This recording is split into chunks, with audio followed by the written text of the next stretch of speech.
everyone. I am here with the decks for March. March is right around the corner, and I thought I would do a little video just letting you know what decks I'm using for March. If you follow me on Instagram or on Facebook, I do like a daily draw on weekdays with a tarot and an oracle deck, and I pick one for the month. Not one card, but I pick a deck, an oracle deck, and a tarot deck for the month, and then I work with it and do daily draws each day of the week. So I thought I would let you know what decks I'm working with if you want to follow me there. Also, if you follow my weekly tarot scopes, which I do on Sundays, I use those as well for the weekly tarot scopes. So let's see what's in store for March. So for March, I am using the Nicolette Sicoli Tarot. That's the box there. It's got kind of a bit of a spring vibe, although here it's pretty much March is winter, although spring is on its way. I'm not sure why I associate with the spring. I think because it kind of has a bit of an Alice in Wonderland-ish feel to me, in that it's childlike but also slightly disturbing.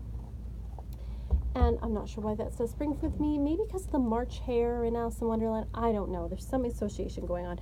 But I think it's also like there's, I love the backing with the greens here. There's something very childlike, but again, slightly disturbing about this particular deck.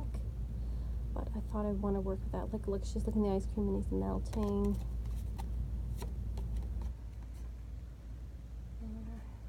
I do quite love the imagery on this. It is not for everyone, that's for sure. It's childlike and feminine, but again, it's not, there's something distinctly not sweet about it. Some images are more disturbing than others. There, she's biting the guy there. But it kind of appeals to my twisted sense of humor. There, she's trapped in a snow globe. Oh, I love the bunny. She looks scared though. I'm just going to try and find some of the more crazy ones in here. There, that one's a little... This one, especially, the devil. So things like that. Oh, this one too. Oh, she's pinned. Yeah. So that's what I'm going to be using for the month of March. Now, I got this deck a couple of years ago, and I worked with it for a little bit, and then put it away. But I'm feeling called to. Oh, I love this one too. Oh, she's got the knife. Feeling called to work with it again for this month. Yeah, so I quite like the artwork in that. And then the Lenormand deck that I work with, because if you get a reading from me, you won't see this in the Instagram or in the weekly horoscopes, but if you get a reading from me, you know that I pair the Lenormand with the tarot. So I'm using the classic Lenormand. There's a blank there. This is probably the Lenormand deck that most people see. It's referred to most in, you know, any book that's sort of talking about Lenormand. This is the one that you'll usually see. Again, I think the soft tones really match with the Sicoli tarot. Oh, this one's backwards. What's going on here? And it does, you know, have kind of like a, you know, it's got a Victorian vibe, and that has sort of a Victorian vibe to it a little bit. A disturbing one, but still. It's got that. So I think this really matches, plus the size of the cards I think match nicely with the Sicoli deck, which is a little bit smaller as well. It's clouds. Okay, so you get the idea. And then for the Oracle deck I'll be pairing it with, I am using the Oracle of the Shapeshifters by Lucy Cavendish and artwork by Jasmine Beckett Griffith.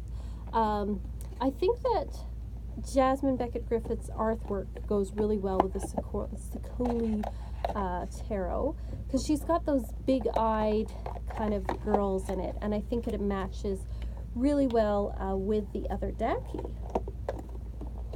This one is, I think, the Shadows of Light, the Oracle of Light and Dark, I think is Shadows and Light. I can't remember. Is the one that I like the best out of Jasmine Beckett Griffiths, but I do like this one as well. And it's got animals on it. Again, kind of a springtime feel. I really like this particular card.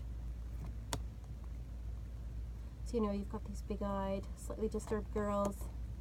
So I think it matches super duper well. Oh, I like this one too, the black hat. That's a really cute one. So I'm going to be pairing that. I think they go really well together.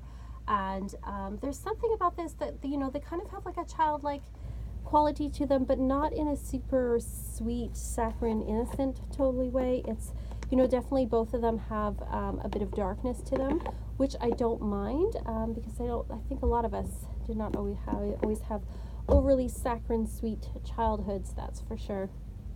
And maybe our inner child's a little disturbed sometimes. So yeah, that's ones I'm using. Oh, and then again, if you get a reading from me, if you're, you know, again, you won't see this probably on Instagram or anything like that, is I usually pull an angel card as well. I was working with the Crystal Angel Oracle for January and February, which I really liked, and I really enjoyed working with. And then for March and April, I'm going to be working with the Angel Therapy Oracle. I've used this one in a lot of readings in the past, and it does seem to really help people. And even though the author is, well, you know my feelings on her, it doesn't mean that this tool isn't good. I think that it does do a lot to help people out, and is definitely kind of, it's an uplifting thing, especially, you know, when you're dealing with a deck that maybe has, you know, some darker overtones in it. It's nice to have something that's a little bit light too, you know, to match it all out. So those are the decks that I'm using for the month of March. Let me know, do you work with any of these decks? Do you pick like a deck for the month like I do, or do you just kind of, I know a lot of people just kind of go with what they're feeling called to work with. I like to do a deck of the month because I find that otherwise I get kind of stuck in a rut, and I like to mix it up, and it makes me put my decks into rotation in the collection, because I don't like the idea of having a deck and then it just sitting there. Like, to me, if you have a deck, you should be using it. It wants to be used. It wants to be read with. So I like to do that, because then that way they all get their chance to shine and to show their stuff, and it gives me a chance to work with different decks as well, and for you guys to see decks, because maybe you'll see a deck that you really like if you're looking at getting a deck or working with a deck. So anyway, let me know what you think. Like and subscribe. Thank you for watching. I'll see you next time.